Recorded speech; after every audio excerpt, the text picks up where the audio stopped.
शिवसेना भाजप युतीची चर्चा आता थांबली आहे। दोन्ही पक्ष स्वतंत्र निवडणूक लढणार आहे। शिवसेनेने सर्व ठिकाणी उमेदवार देण्याची आता तयारी सुरू केली। अगदी शेवटच्या क्षणाला युती होणार नसल्यामुळे शिवसेनेची उमेदवारांसाठी आता जुळवाजुळव सुरू आहे। गेल्या अनेक दिवसांपासून कार्यकर्त्यांमध्ये संभ्रम होता।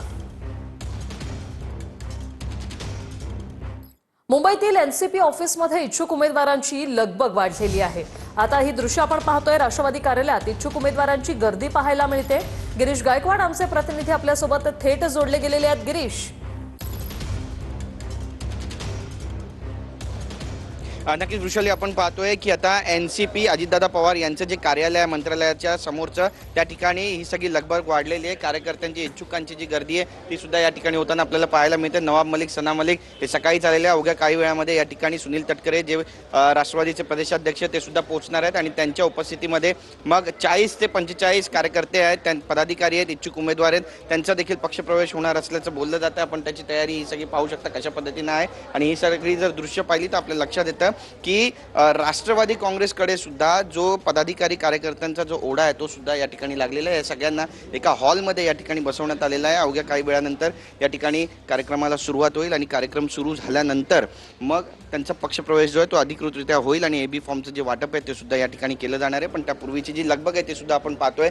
आता सुनील तटकरे काही वेळात पोहोचणार आहे आणि त्यानंतर राष्ट्रवादी काँग्रेसकडून एबी फॉर्मचं जे वाटप आहे ते या कार्यालयामध्ये होईल असं बोललं जातं। 100 जागा मुंबईमध्ये राष्ट्रवादी काँग्रेस अजितदादा पवार यांचा पक्ष लढतोय आणि त्यामुळे राष्ट्रवादी शरदचंद्र पवार यांच्या पक्षातले जे इच्छुक होते ते सुद्धा या ठिकाणी पोहोचत असल्याची माहिती आहे। काही भाजपमधून आलेले, काही रिपाईमधून आलेले आहेत। त्यामुळे काँग्रेस आणि वंचितची जी युती झालेली आहे त्यांना कुठेतरी रोखण्यामध्ये आता राष्ट्रवादीला यश येणार आहे का हे सुद्धा पाहणं तितकंच महत्त्वाचं ठरणार आहे। वृषाली, नक्कीच धन्यवाद गिरीश तुम्ही दिलेल्या या माहितीसाठी।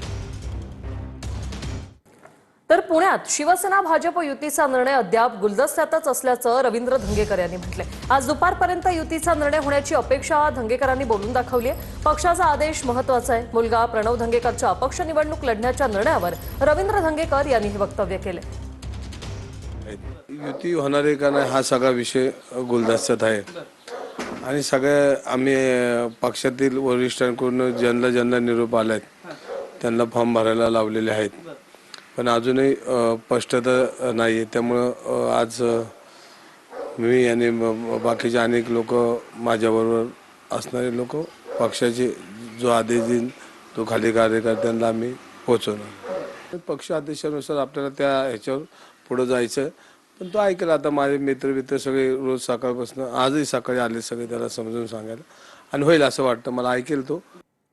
अहिल्यानगर मनपा निवडणुकीत महायुती होण्याची शक्यता आता धूसर आहे। शिवसेना शिंदे गट वेगळी चूल मांडण्याच्या तयारीत आहे। रात्री उशिरापर्यंत सुरू होती महायुतीतील प्रमुख नेत्यांची बैठक। जागा वाटपावरून शिवसेना आणि राष्ट्रवादी भाजपमध्ये चर्चा फिसकटल्याची माहिती सूत्रांमार्फत मिळते। आज संध्याकाळपर्यंत शिवसेना अधिकृत भूमिका जाहीर करणार असल्याची शक्यता आहे।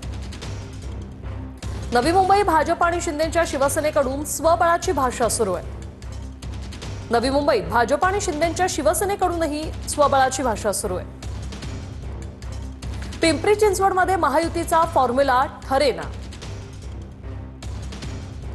पिंपरी चिंचवडमध्ये शिवसेना आणि भाजपात युती होणार का हे पाहणं महत्त्वाचं। धुळे महापालिकेसाठी युतीची चर्चा फिसकटली। धुळ्यात शिवसेना भाजप युतीची चर्चा थांबली। दोन्ही पक्ष स्वतंत्र निवडणूक लढणार। कुठे युती कुठे स्वबळावर पाहतोय। अहिल्यानगर मनपा निवडणुकीत महायुती होण्याची शक्यता धूसर आहे। शिवसेना शिंदे गट वेगळी चूल मांडण्याच्या तयारीत आहे का हा प्रश्न उपस्थित झालाय। अहिल्यानगरमध्ये जागा वाटपावरून शिवसेना आणि राष्ट्रवादी भाजपमध्ये चर्चा फिसकटली, सूत्रांची माहिती।